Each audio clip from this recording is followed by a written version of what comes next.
Chapter 2. When I figured that enough time had passed for everyone to have left school, I flopped my hair back over my forehead and left the bathroom, hurrying to the doors that led to the student parking lot. Everything seemed all clear.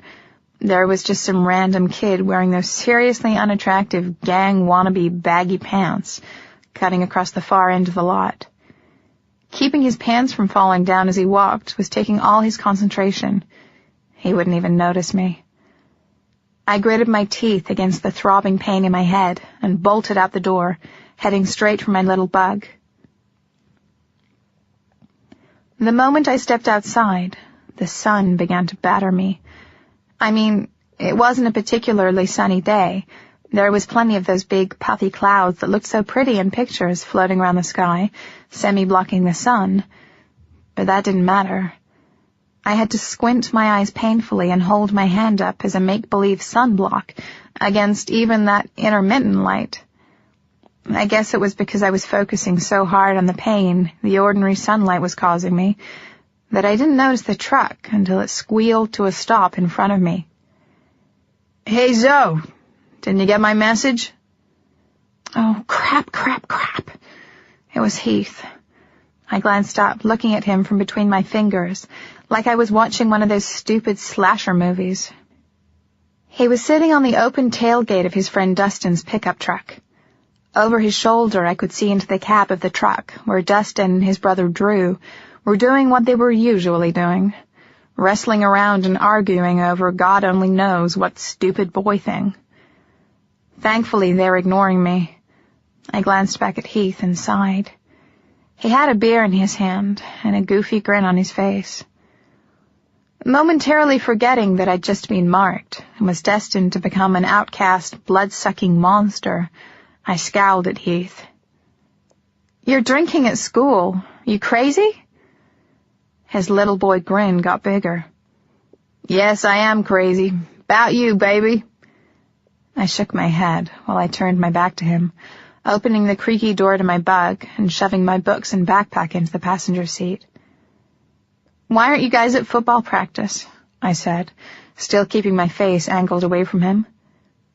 "Didn't you hear? We got the day off because of the ass-kicking we gave Union on Friday." Dustin and Drew, who must have been kind of paying attention to Heath and me after all, did a couple of karaoke "woohoo" and "yeah" yells from inside the truck.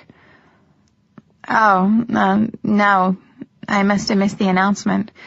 I've been busy today, big geometry test tomorrow.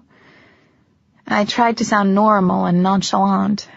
Then I coughed and added, "Plus, I'm getting a crappy cold." "So, really? Are you pissed or something? Like, did Kayla say some shit about the party? I didn't really cheat on you." Huh? Kayla had not said one solitary word about Heath cheating on me. Like a moron, I forgot, temporarily, about my new mark. My head snapped around so I could glare at him. "What did you do, Heath?" "So, me? I wouldn't." But his innocent act and his excuses faded into an unattractive, open-mouthed look of shock when he caught sight of my mark. "What the—" he started to say, but I cut him off. "Shh!" I jerked my head in the direction of the still clueless Dustin and Drew, who were now singing at the top of their totally tone-deaf lungs to the latest Toby Keith CD. Heath's eyes were still wide and shocked, but he lowered his voice. "Is that some kind of makeup thing you're doing for drama class?" "No," I whispered. "It's not." "But you can't be marked. We're going out." "We are not going out." And just like that, my semi-reprieve from coughing ended. I practically doubled over, hacking a seriously nasty, phlegmy cough. "Hey, Zoe!" Dustin called from the cab. "You gotta lay off those cigarettes." "Yeah, you sound like you're gonna cough up a lung or something," Drew said. "Dude, leave her alone. She don't smoke. She's a vampire." "Great. Wonderful." Heath, with his usual total and complete lack of anything resembling good sense, thought he was actually standing up for me as he yelled at his friends, who instantly stuck their heads out of the open windows and gawked at me like I was a science experiment. "Well, shit, so he's a fucking freak," Drew said. Drew's insensitive words made the anger that had been simmering somewhere inside my chest ever since Kaler had cringed from me bubble up and boil over.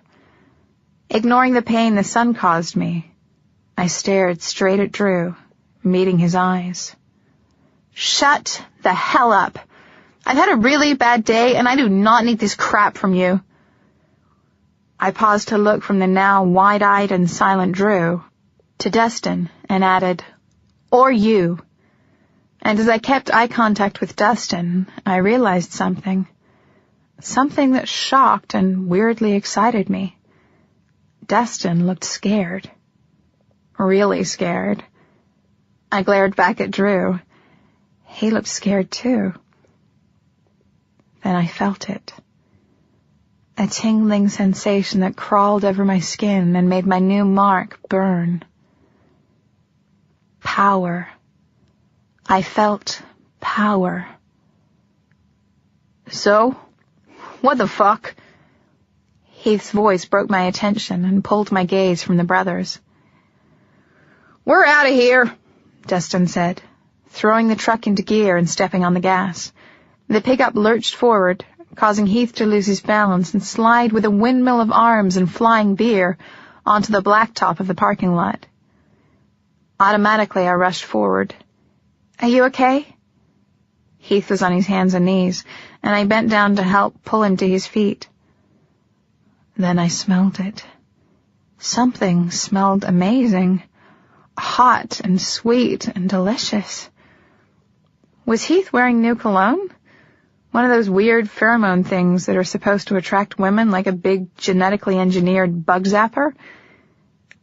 I didn't realize how close I was to him until he stood up straight, and our bodies were almost pressed together. He looked down at me, a question in his eyes. I didn't back away from him. I should have. I would have before. But not now. Not today. "So," he said softly, his voice deep and husky. "You smell really good," I couldn't stop myself from saying. My heart was pounding so loud that I could hear its echo in my throbbing temples. "Zoe, I've really missed you. We need to get back together. You know I really love you." He reached up to touch my face, and both of us noticed the blood that smeared the palm of his hand. "Ah, shit. I guess I—" His voice closed off when he glanced at my face. I could only imagine what I must look like, with my face all white, my new mark blazingly outlined in sapphire blue, and my eyes staring at the blood on his hand. I couldn't move. I couldn't look away. I want, I whispered. I want. What did I want? I couldn't put it into words. No, that wasn't it. I wouldn't put it into words.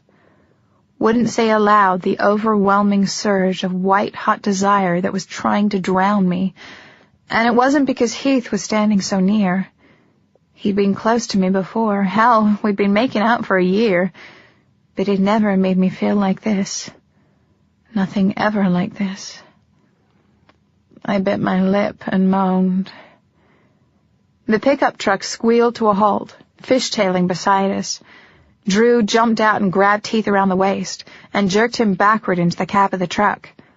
"Knock it off! I'm talking to Zoe!" Heath tried to struggle against Drew, but the kid was Broken Arrow's senior linebacker and truly ginormous. Dustin reached around them and slammed the door to the truck. "Leave him alone, you freak!" Drew yelled at me as Dustin floored the truck, and this time they really did speed off.